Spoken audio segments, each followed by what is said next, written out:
सुप्रभात आणि नमस्कार. पुस्तकार्थ आपलं आजचं पुस्तक सारिका कंदळगावकर यांचं देवी रक्षती रक्षितः.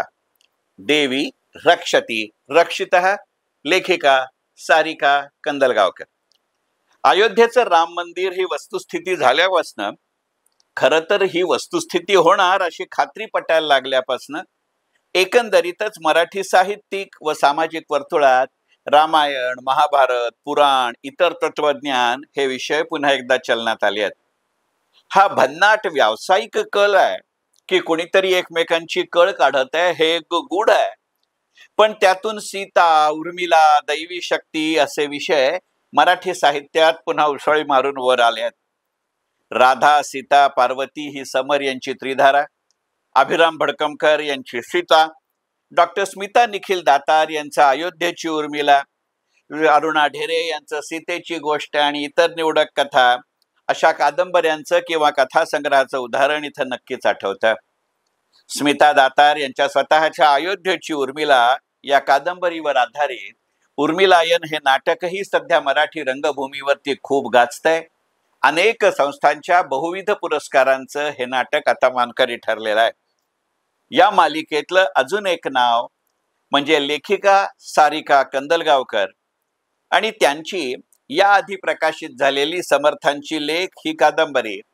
आणि आता अगदी अलीकडे 14 जून 2025 रोजी कराडला पुस्तकप्रेमी समूहाच्या साहित्य संमेलनात प्रकाशित झालेली कादंबरी देवी रक्षती रक्षितः. या सगळ्या पुस्तकांचं वैशिष्ट्य म्हणजे हे सगळे लेखक तुलनेनं नवीन आहेत, निदान वयानं तरुण आहेत. या साऱ्या लेखकांच्या बाबतीतलं तिसरं साम्य म्हणजे या साऱ्या कादंबऱ्या स्त्रीप्रधान आहेत. आणि चौथं साम्य म्हणजे या सगळ्या पुस्तकांच्या नायिका पराकोटीच्या खंबीर आहेत. सध्याच्या ऑपरेशन सिंदूरच्या जमान्यात तर हे साम्य प्रकर्षानं जाणवतं. देवी रक्षती रक्षितः हे सारिका कंदळगावकर यांचं प्रकाशित होणारं तिसरं पुस्तक. एखाद्या लेखक किंवा लेखिकेची पुस्तकं एक वाचक म्हणून जर सलग वाचली तर त्यात काही वेळेला एक आकृतीबंध म्हणजे पॅटर्न जाणवतो. सारिका कंदळगावकरही त्याला अपवाद नाहीत. विशेषतः त्यांचं समर्थांची लेख आणि देवी रक्षती रक्षितः या दोन कादंबऱ्या सलग वाचल्या तर असा आकृतीबंध लगेचच जाणवतो. असा आकृतीबंध असणं हे या पुस्तकांचं वैगुण्य नसून वैशिष्ट्य आहे. सारिका कंदळगावकर यांच्या समर्थांची लेख आणि देवी रक्षती रक्षितः या दोन कादंबऱ्यांमध्ये जाणवणारा समान आकृतीबंध म्हणजे त्यांचं कथानक रूढार्थानं आध्यात्मिक किंवा पौराणिक कथानक नसतं. त्यांच्या कादंबरीमधली पात्र ही कोणत्याही अर्थानं त्या काळातली नसतात. अगदी सर्वार्थानं सारिका कंदळगावकर यांची पात्र ही आजच्या जमान्यातली असतात. मात्र त्यांचं कथानक हे कुठेतरी वाचकाला आध्यात्मिक पौराणिक पार्श्वभूमीशी निगडीत असं कथानक सांगत राहतात. त्यातही सारिका कंदळगावकर यांचं कथानक हे पौराणिक संदर्भाच्या धार्मिकतेत गुंतून पडत नाही, तर त्यांच्या कथानकाला त्यातल्या तांत्रिकतेची ओढ जास्त असते. खरं म्हणजे फक्त तीच ओढ असते. त्या काळातली तांत्रिकता त्यांच्या कादंबऱ्यात आजच्या जमान्यातल्या तंत्रप्रधानतेच्या खुणा सुचवत राहतं. देवी रक्षती रक्षितः या कादंबरीत हे प्रकर्षानं जाणवतं. या कादंबरीची नायिका पुरातत्व भागात नोकरी करते हा संदर्भ जेव्हा या पुस्तकाच्या सुरुवातीलाच येतो तेव्हा हाऊ अनरोमॅन्टिक असं वाटायला लागतं. पण या नायिकेचं नाव शांभवी आहे हे लक्षात घेतलं की पुरातत्व भाग हे काहीतरी सूचक आहे हे वाचक विसरू शकत नाही अगदी पुस्तकाच्या शेवटच्या पानापर्यंत. देवी, देवीची शक्तिपीठ, त्याचं तंत्र महात्म्य ही त्यातनं सारिका कंदळगावकर यांच्या देवी रक्षती रक्षितः या कादंबरीची खरी पात्र बनतात. सारिका कंदळगावकर यांच्या देवी रक्षती रक्षितः या पुस्तकाचं अजून एक वैशिष्ट्य म्हणजे त्यात या अर्थानं पात्रसंख्येनं फार कमी आहेत. नायिका, तिचा भाऊ, तिची मैत्रीण, तिचा भाऊ, तिचा बॉस, तिला मदत करणारा पत्रकार आणि त्याचे वडील अशा मोजक्या पात्रातनं हे संपूर्ण कथानक घडतं. प्रसंगी काही पाहुणे कलाकार आहेत तेवढंच, पण अशा पात्रांचा ना विस्तार होत ना त्यांचा प्रभाव या कादंबरीवर आहे. त्याची खरी पात्र ही ती देवीची स्थानं, ती शक्तिपीठ, त्याची तांत्रिकता आणि त्याचा एका वेगळ्या गूढतेशी घातलेला संबंध. म्हणजे कसं, काही इंग्रजी कादंबऱ्यांमध्ये तत्कालीन राजकारणाचे संदर्भ असतात, खरं म्हणजे ते कथानक असतं, ते वेगवेगळ्या पद्धतीनं मांडलं जातं. अगदी सारिका कंदलगावकर त्यांच्या कळत न कळत देवी रक्षती रक्षितः या कादंबरीत हाच आकृतिबंध राबवतात. समर्थांची लेख या कादंबरीमध्येही तसंच आहे. ते नाव वेगळं सांगतं.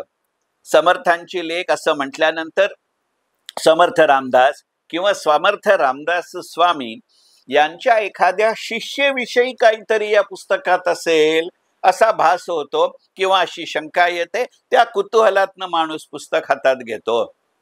पण अक्षरशः एखाद्या रहस्य कथेमध्ये समर्थ नावाचं पूर्वी गाजलेलं पात्र होतं, त्याला साजेशी गूढ कथा असं करत समर्थांची लेख ही कादंबरी सारिका कंदलगावकर यांची पुढे जाते. मग गुरुनाथ नाईक, S.M. काशीकर, बाबुराव अर्नाळकर यांची परंपरा आजची स्त्रीलेखिका म्हणून सारिका कंदलगावकर समर्थांची लेख मध्ये पुढे नेतात असं वाटतं.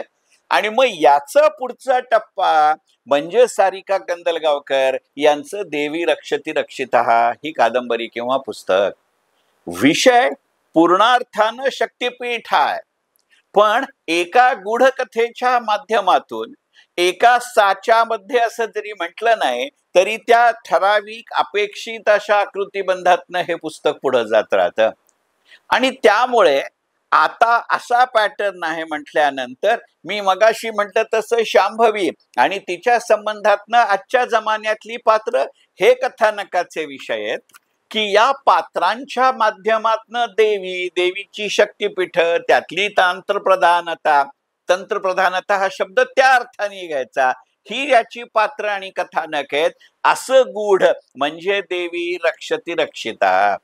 मात्र हे कथानक इतक्या प्रभावीपणानं या पुस्तकात सांगितलं जातं की वाचकांचं रक्षण देवीनं करावं असं म्हणावं लागत नाही, हे नक्की. आणि मुळातच हे कथानक ओघवतं व्हायचं खरं कारण म्हणजे ही 7 शक्तिपीठ, त्यांच्या देवता, त्यांचं वेगळेपण आणि त्यांचं स्थानमहात्म्य ही या कथानकाची आणि कथानकातली प्रभावी पात्र म्हणून समोर येतात. हे या पुस्तकाचं वैशिष्ट्य आहे. ही सारीच शहर माझ्या वैयक्तिक आणि व्यावसायिक आयुष्यात मी फिरलोय. ती रस्त्यानं इतक्या लवकर फिरून होत नाहीत. पण हे पुस्तक ही एक कादंबरी असल्यानं इतकं साहित्यिक स्वातंत्र्य लेखिकेनं घेतलंय आणि वाचक म्हणून आपणही ते दिलं पाहिजे. देवी रक्षती रक्षितः ही सारिका कंदलगावकर यांच्या पुस्तकाचं अजून एक वैशिष्ट्य म्हणजे ही कादंबरी आहे, पण ती कमालीची संवाद प्रधान आहे. कुठंही तपशीलवार वर्णनाचे लांबच्या लांब परिच्छेद या पुस्तकात येत नाहीत. त्यामुळे हे पुस्तक नभोनाट्य लिहायला किंवा अभिवाचन करायला अत्यंत योग्य आहे. सारिका कंदलगावकर यांच्या देवी रक्षती रक्षितः या पुस्तकाचं एक वाचक म्हणून मला जाणवलेला एक भाग म्हणजे या कथानकाला गूढतेचं वेड आहे. तांत्रिक आणि त्यांचं आचरण हेही एक गूढ असतं. प्लांचेट या प्रकाराचं सुद्धा एक गूढ असतं. अशी पार्श्वभूमी असून सुद्धा या पुस्तकाला त्या प्रकारच्या गूढतेला कथाविषय बनवायचं नाहीये. ही गूढता हे या पुस्तकाचं उपकथानक आहे का मूळ कथानक आहे हे मात्र मी तुमच्यावर सोडतो. आणि या सगळ्या गोष्टींमुळे सारिका कंदलगावकर यांचं देवी रक्षती रक्षितः हे पुस्तक वाचनीय होतं हे निश्चित. पुस्तकाचं नाव देवी रक्षती रक्षितः, प्रथम आवृत्ती 14 जून 2025. लेखिका सारिका कंदलगावकर. मनपूर्वक धन्यवाद. पुस्तकार्थ.